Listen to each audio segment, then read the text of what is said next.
Bienvenidos a Contraseñas, el programa donde sabremos qué piensan los escritores que no dicen. Nuestro invitado nació en la Ciudad de México, una ciudad de la que piensa es una broma de Dios, y su salud es un estado de la enfermedad, es lo que él considera, igual que el insomnio es una prueba de que la eternidad debe ser terrible. Seguro. Pero piensa también que la ingenuidad es una compañera que no lo abandona ni cuando duerme, y que las neuronas más desarrolladas las tenemos en las rodillas. ¿De quién estamos hablando? ¿Saben ya de quién estamos hablando? Por supuesto, no podía ser más que Guillermo Fadanelli. Bienvenido, Guillermo. Buenas tardes. Buenas tardes. Qué bueno que estés aquí, porque vamos a empezar por esta Ciudad de México donde naciste, donde has crecido, donde vives. Esa colonia Portales, donde pasaste la infancia, y luego Villa Cuemanco, Rinconada Cuapa, donde pasaste la adolescencia. Cuéntanos, ¿cómo fue ese tránsito? ¿Cómo era la vida en uno y otro? Los has tratado en tus novelas, en Educar a los Topos, ahí estuvimos en la Portales, y al final del Periférico, en esta Villa Cuemanco del oriente de la ciudad. Cuéntanos. Bueno, en la colonia Portales se desarrolló mi niñez. Todavía era un niño ingenuo y creía en los seres humanos. Y mi abuela era para mí el Dios y la estrella polar de mi vida. Fui a una escuela que se llamaba Pedro María Naya, ahí en Portales, que durante las tardes la conserje salía y quitaba el letrero y lo cambiaba, y en las tardes se llamaba Carlos A. Pereira. ¿Ah, sí? Entonces yo no podía presumir en las tardes que iba a esa escuela, porque yo iba a la Pedro María Naya, no a la Carlos A. Pereira. Y para ese niño el mundo eran ya las letras, el título, el nombre de la escuela, Claro. no el edificio. La Portales, te puedo dar 1000 anécdotas, pero no las aburriré con eso. Pero ahí pasé mi niñez, quinto, sexto de primaria. Viví todo el camino antecedente antes de llegar a Villacuemanco. Era peleonero, era un niño peleonero, pero tímido. Siempre rehuía las peleas, pero cuando se tenían que dar, se tenían que dar. Okay. Y entonces, pues Portales fue para mí un barrio duro, hasta donde es posible, para el hijo de un trolebusero. Y también un barrio lleno de experiencias. Recuerdo muy bien que en esa primaria, cuando se votó en mi grupo, en el sexto año de primaria, se votó por el jefe de grupo. Hay que desconfiar de cualquier jefe. O sea, a todos los jefes, y hay que burlarse de ellos y hay que tirarlos. ¿Y por qué quieren ser jefes, verdad? Y porque quieren ser jefes, y además Hacerse esa siempre pregunta, el jefe es el más bobalicón, ¿no? Pero resulta que era escuela mixta, por fortuna, antes de entrar a la militarizada en Tacubaya. Y la mitad de los alumnos eran chicas o mujeres. Ahora hay 10,000 géneros, ¿no? Pero bueno, en ese entonces eran hombres y mujeres. Y cuando votaron para jefe de grupo, todas las chicas votaron por mí, pese a ser un hombre feo desde entonces y ser antipático. Pero no sé, por alguna razón le caía bien a las niñas. Y me hice con el cargo de jefe de grupo en la escuela Pedro María Naya. Para todos aquellos que dicen que soy un misógino. Y que desconfías de los jefes, desconfías de ti mismo desde entonces. Por supuesto. Claro. Entonces, bueno, tengo tantas anécdotas, y a partir de ahí mi padre progresó. La gente cuando progresa también cae un poco. Sí. A veces progresa, pero pierde caracteres esenciales, pierde vitalidad o incluso principios éticos. Pero digamos que progresó. Y nos fuimos a Villacuapa, al canal de Cuemanco. Estamos hablando de los 70s, ¿verdad? Estamos hablando de los años 70, sí. Y tienes una frase, como muchas, que son aforismos lapidarios, en la que hablas de ese progreso, del éxito de tu padre, concretamente, y de la desgracia que conlleva el hecho de que el éxito siempre marca la diferencia, nunca tiene que ver con lo que nos une, con la coincidencia, ¿no? Y creo que parte de lo que está aquí, al final del periférico, habla de ese deseo de distinguirse de la clase media que empezó a ascender y a comprar estas casas en los fraccionamientos del resto de la ciudad. Sí, que esa es la historia de los suburbios, ¿no? Hoy lo vivimos con Santa Fe, por ejemplo. Sí, claro. Y donde Santa Fe es una especie de prótesis o de brazo falso de la ciudad. Explotan el centro de la ciudad y se van a vivir a las afueras. Sí. Entonces el centro es como la abuela o como el cadáver. Mientras que, o la Défense en París y tantos otros, tal, construyen en la periferia porque ya absorbieron y aniquilaron el centro y la vitalidad. Y ahora solo son una consecuencia artificial de la vida. A mí no me tocará, no iré jamás a los suburbios, pero sí fui en los años 70, porque Villacuapa era justamente eso, como satélite. Exactamente. Eran los suburbios. Era la casita propia, ¿no? Era la pretensión. Siempre estamos de los pensando estilos. en ser otros, en tener éxito, en mejorar. Hablamos de igualdad y somos franceses, Sí. pero en el fondo queremos pasar encima del otro, pisotearlo y humillarlo. Y queremos irnos a los extremos y decirle al otro, somos mejor que tú. Y tengo una casa con 3 recámaras, mientras tú tienes una casa con 1 recámara. Entonces, ese impulso primitivo que supone el éxito se daba en Villacuapa. Claro. Mi papá, después de manejar un trolebús, que además manejaba bien, Y que lo acompañabas a yo veces. lo acompañaba, cobrabas, yo lo ¿no? acompañaba. Sí. Eso Tenía 6, 7 años. debe haber sido muy interesante. Yo ¿no? daba los boletos, porque en ese entonces era como un aro. Y yo cobraba los boletos y mi papá estaba orgulloso de mí. Porque le regresaba más dinero del debido. Ya desde entonces cobraba el doble. Pero de pronto Villacuapa se volvió la metáfora en los años 70 del éxito de la clase media o del barrio pobre que ascendía a la clase media. Era una colonia que se construyó para las Olimpiadas del 68, ¿no? Sí. Y nosotros vivimos muy cerca del canal de Cuemanco. Sí, con las vacas todavía pastando por ahí, Mi ¿no? padre tenía éxito, pero nunca se salvaba de las bromas de mi madre. Y entonces mi mamá siempre lo devolvía al pasado. Siempre le decía, por mucho éxito y dinero que ganes, siempre serás el hombre que yo domine y que yo manipule. Y además, te conozco tanto que me puedo burlar de ti. Bueno, eso es, perdón, digo, este es un programa para Claro, un poco para las no, contraseñas, es para este- conocerte. Maravillosa también la manera en la que la has descrito en distintas novelas como bella y malvada, y te preguntas si la belleza y la maldad no son exactamente la misma cosa. Pero el precio que tenía que pagar no era poco, porque esos hombres que empezaron a conocer el éxito, por lo menos en aquellos años, cuando no trabajaba la pareja, tenían a cambio estas mujeres que se encargaban de los hijos, de quedarse en la casa, de tener la responsabilidad de esa otra competencia, la que se daba en lo cotidiano. Quedarse en la casa, la mujer abnegada que espera al hombre, etcétera. No sé si abnegada, pero...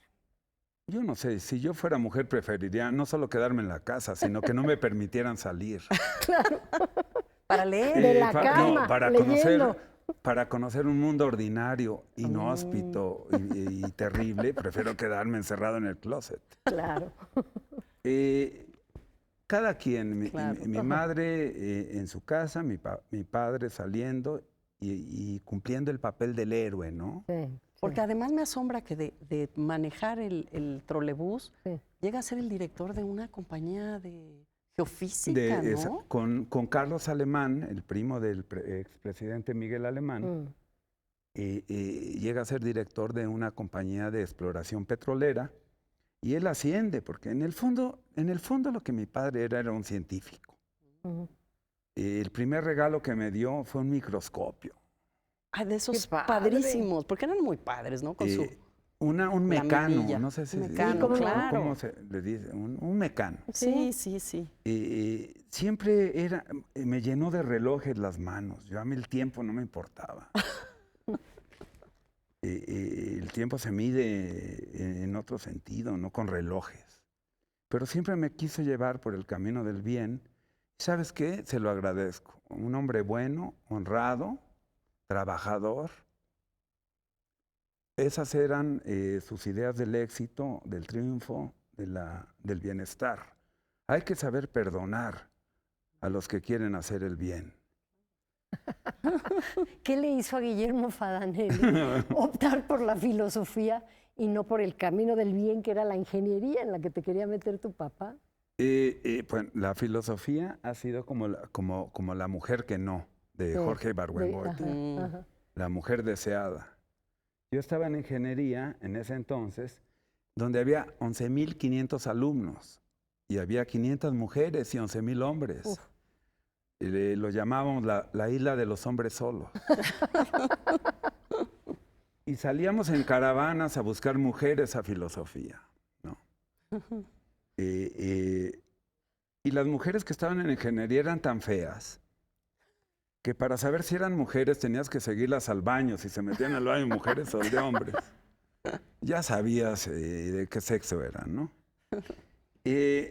Pero independientemente de esta anécdota burda, obviamente. Políticamente incorrecta, Políticamente como todo lo que incorrecta, haces tú cuando como debe de escribes. ser, como debe de ser. Sí. La escritura en sí misma es eso, ¿verdad? Pues sí, me interesaba la filosofía. A mí me sigue causando placer la especulación sobre el conocimiento, sobre el mundo, la cultura, los seres humanos. Por eso me gusta la literatura. Claro. Y de hecho, en tus artículos semanales en El Universal, esta columna, nos vas dando también dosis de esta manera de relacionarte con el mundo, de pensar. A mí es algo que me gusta hacer, leerte. Y cuando escribiste sobre John Fante y Arturo Bandini, que a mí me encanta, Pregúntale al polvo, dije, ay, tengo algo más en común con Fadanelli. Pero vamos al corte para seguir hablando con Guillermo Fadanelli, aquí en Contraseñas. No se vayan.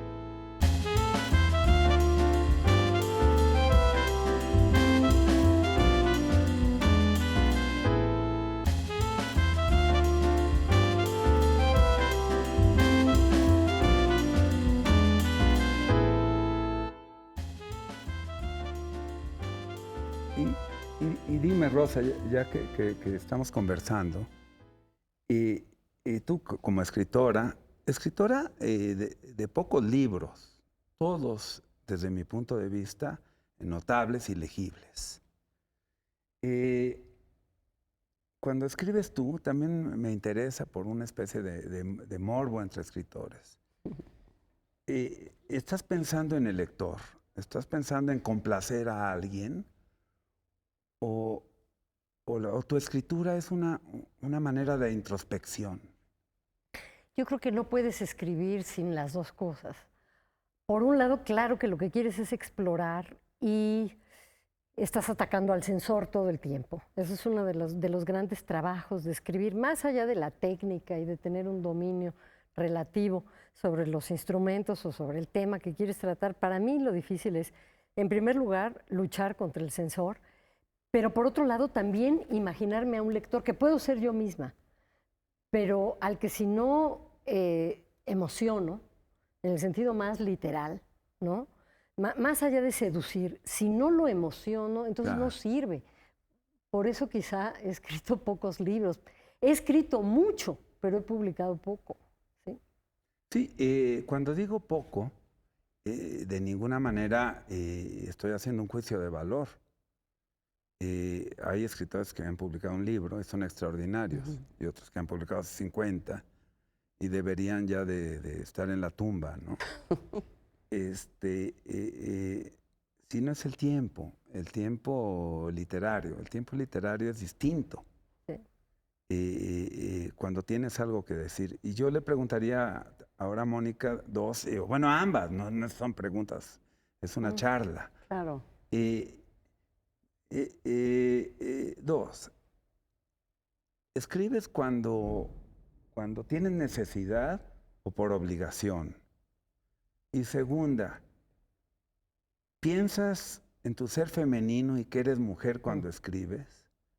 Es decir, en lugar de escribir lo que te viene de la gana y del mundo y del sufrimiento y de la genealogía y tal, ¿tienes la conciencia del ser mujer o no? No, cuando escribo novelas, cuentos, a mí lo que me parece es que es el privilegio de olvidarme de mí misma, de que soy mujer que escribo, que pertenezco a tal lugar de la ciudad. Yo creo que es ese lujo de dejar de ser yo, porque qué aburrido ser yo todo el tiempo, ¿no? Y sí me olvido de mí misma. Quizás cuando estoy escribiendo un artículo que estoy hablando desde la primera persona, pues soy yo diciendo cosas pues estoy clara que es desde mi voz y me sirve este balance entre una y otra para decir a veces cosas que quiero y lo otro para ponerme al servicio de la historia, ¿no? Porque sí creo, yo no sé si pienso que el lector soy yo, a lo mejor sí, pero a mí me gusta esta idea del abandono, el abandono de mí misma, quién soy yo, mientras escribo ya estoy en otro, en otro asunto.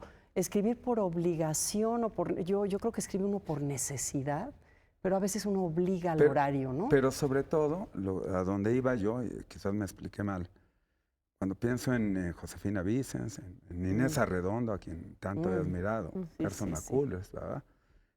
Te preguntabas de la conciencia del ser femenino. Es decir, que es distinto al yo. Okay. Es decir, escribir desde la conciencia de ser mujer y por lo tanto establecer una diferencia en la literatura, una diferencia genérica. Que yo me imagino, conociéndote, lo poco que nos conocemos, te he leído, por supuesto, si estás al tanto de eso. Es que no sé si estoy al tanto, pero sí creo que haya una relación sensible o sensorial con el mundo narrado que sí tiene que ver con esa conciencia de ser mujer. Ya. Oye, y a lo mejor es algo a lo que uno llega, no sé si te pasó a ti, Mónica, a mí me pasó. Al principio consideraba que era un halago que me dijeran, escribes como hombre. Ah, desde luego. ¿No? Cuando la corte de los ilusos. Y fue un largo camino el llegar a través de lecturas a autoras, hemos mencionado a Lionel Shriver, tú has mencionado a Carson. A Carson McCullers, ¿verdad? A todas estas autoras que se están preguntando desde un cuerpo, ¿no? Desde una forma específica de ver el mundo y desde temas a veces que pueden ser los temas convencionalmente tratados por las mujeres, pero con una óptica distinta, ¿no? Con un nivel de observación que hace de esos temas algo fascinante, que no se podría descubrir de otra manera, no puedes llegar de otra manera. Por eso invitaría, sin ser un político, a olvidarse de si eres mujer, hombre, armadillo, mariposa, jirafa, a entrar en el lenguaje y en la literatura desde justamente el origen o el sitio que señala Rosa, que es pues, lo que yo soy y lo que no puedo dejar de ser. Claro. Y si pongo de mi parte el lenguaje y tengo cierta gracia, puedo escribir. Sí. Y no importa el género sexual, no importa incluso la academia, los estudios que hayas tenido, lo culto o simpático que seas. Si pones de tu lado al lenguaje, es como para robar un banco. Tienes que tener buenos cómplices. O en una pelea, tienes que saber quién es el débil, quién va a ganar, quién va a dar el último golpe. Y creo que en la literatura lo importante es justamente lo que acabas de decir. Tiene que salir lo que yo soy, claro, sin importar. Sin importar. Si represento a la literatura femenina o a mí que me han colgado esta cosa del realismo sucio. Sí, y de ser como descendiente de Bukowski, tal. Sí, yo admiro a Bukowski, pero no lo hubiera invitado a mis fiestas. Quiero decir que la opinión del otro no la dominas. No. Lo que el otro piensa es un mundo extraño. Sí. Siempre estamos a ciegas. Sí. Y por eso la literatura es un refugio de la subjetividad, de nosotros, del yo, de lo que somos. Ya las opiniones de los demás, por eso a mí me es exactamente igual. Valoro más las opiniones de las personas que quiero. Aunque toda novela establece un diálogo, aunque tú no quieras, ¿verdad? Sí, Eso sí, claro. claro. Sí, no, digo, Claro, porque claro. sin duda... Y al lanzarla, ¿verdad? Al publicarla, lo que estás haciendo es casi ofrecerle a los otros esa mirada para, Sí. para que te devuelvan una visión. Es posible que quizás haya dado la impresión de este hombre serpiente que se muerde la cola, Sí. o solipsista, No. que dice, yo me conformo con escribir. No, el que publica y se pone a ojos de los demás y se expone, Ujú. pues definitivamente tendrá una reacción y opiniones, desde mentadas de madre hasta aplausos y crítica y hermenéuticas y bla, bla, bla, bla, bla, bla, bla. He dicho siempre que soy un pesimista falso. Un hombre que escribe y Claro. publica no es un pesimista Claro, en todos los claro. sentidos. Eso es una Y- maravilla. Perdón, no iba a decir que escribe y que escribe, no solo de esa manera, sino que escribe tanto como escribes tú. Desde que eras muy chico, desde que empezaste a publicar con Huberto Batis en Sábado de 1+1 Pero- tu manifiesto. Pero deja contar una anécdota. Yo sé Cuéntame. que es muy breve el programa. Cuando estuve en cuarto año en la escuela Perseverancia, es terrible. Yo iba a la escuela Perseverancia. ¿Así se llamaba? ¿Así? Sí, ¿De cuan- verdad? Sí, cuando yo lo que quería era detenerme, ¿no? Y ahora vivo en la calle Progreso, que yo soy justamente lo opuesto al progreso, ¿no? Cualquier hombre exitoso hoy en día, pues me miraría y diría, hay que ir justo en el camino contrario. Recuerdo en ese cuarto de primaria, estando en esos pupitres que estábamos de dos en dos, y el maestro nos hizo unas operaciones en el pizarrón, multiplicaciones, restas, bla, bla, bla, para saber si veníamos brutos, o si nos habían enseñado las matemáticas y la aritmética en el curso anterior, porque había alumnos nuevos, ¿no?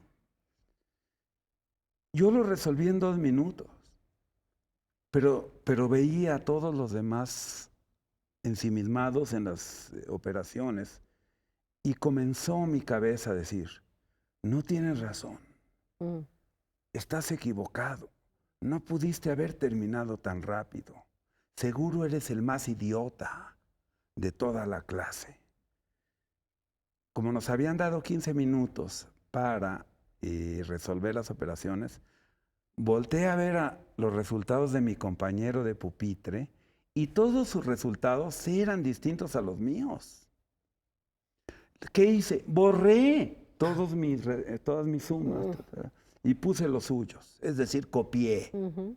Siempre he sido un copión. Y bueno, pues ya entregamos las hojas y el maestro dice, el grupo ha salido muy bien, creo que estoy rodeado de estudiantes inteligentes. Solo hay 2 estúpidos, ¿no? Bueno, no estúpidos, pero sí los que tuvieron 0 de calificación, que además se sentaron en la misma banca, ¿no? Que era yo y tal, ¿no? Desde entonces he copiado. Aristóteles creía que el arte era justamente la idea de copiar, la mímesis. Cuando yo leía a García Márquez, pues escribí una novela de realismo mágico. Cuando leí a Alain Robbe-Grillet, escribí una novela como la nueva novela francesa. Siempre copié. Entonces, creo que la libertad viene justamente cuando dejas de copiar. No sé cuándo sucedió ni en qué novela, ni me importa. Pero ahora sí, ahora me siento libre desde aquel cuarto año de primaria en la escuela Perseverancia, que comencé a copiar a los de junto. Quiero ser Bukowski, quiero ser John Fante, quiero ser Carlos Fuentes. Y en un momento me di cuenta de lo terrible espiritualmente que era estar copiando a otro. Y dije, aunque vaya en caída, aunque sea antipático, aunque mis obras no sean importantes, voy a intentar construir desde mi propio camino. Y para mí esa es una anécdota que me marcó desde niño. Y hoy no copio, sea bueno o mal escritor, pero me pasé la vida copiando y tratando de ser otro. Y tampoco por el libro último que más reciente que has publicado, El billar de los suizos, Sí. que refiere a muchos lugares donde has vivido, a viajes, ya tampoco viajas, ¿verdad? Ahora te gusta estar ahí en tu calle de Progreso, en tu recámara escribiendo. Odio viajar. Recuerdo con mi compañera Yolanda, mi amor. Viajamos, ella tenía 19 años, yo 20 y tantos. Haciendo autostop o dedo ahí en Europa, robando tiendas, durmiendo en parques, tratando de encontrarle algún tipo de sentido al existir, ¿no? Y han sido años duros porque pues, no soy un hombre rico y todos los viajes que hicimos siempre fueron como vagabundos.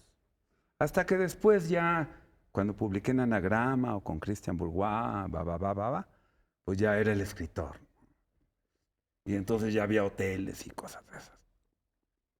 Pero sí viajamos de duro y nos construimos en el camino y tuvimos nuestras propias experiencias que no deben de servir de modelo para nadie más. Pero ahora odio los aeropuertos. En los aeropuertos eres culpable a priori. Tienes que probarle a unos opencos, a unos badulaques, que no llevas drogas, que no llevas armas, que eres un buen hombre. Cuando seguramente el aduanero es un delincuente. Y luego tienes que estar con unos ejecutivos allí que creen que dominan el mundo con sus 2 computadoras y hablándole a sus hijos y tal. Y luego yendo a hoteles donde siempre hay gente triste. Recuerdo en la feria de Frankfurt, me hospedaron en un hotel y dije, este es el peor momento para un escritor. Ahora resulta que el escritor es un ejecutivo. Estaba en un piso 20, no podía abrir las ventanas. Ya no se puede abrir las Ni ventanas. para suicidarse. Inteligente. Un suicida debe de tener siempre la posibilidad de que la ventana se abra. Claro. Oye, Guillermo, y creo que vamos a tener que dejar en Ay, esa frase qué pena. provocadora, interesante, esta conversación Ay, que sí. apunta para el deseo de tener muchas más. Y para el deseo de leer a Guillermo Fadanelli, de buscar toda su extensa obra, al final del Periférico, una de las más recientes, Lodo, una de las más emblemáticas, pero tiene muchísimas. Tú acabas de citar también la novela más reciente sobre los viajes, el conjunto de viajes. No se pierdan El a billar de los Fadanelli. suizos. Es El billar de los suizos, ya el título suena muy interesante. Berlín, Madrid, Oaxaca, Mexicali. Ya no nos dio tiempo de hablar más con Guillermo, pero nos vemos en el siguiente Contraseñas mientras ustedes leen a Guillermo Fadanelli. Gracias, Guillermo, por estar aquí.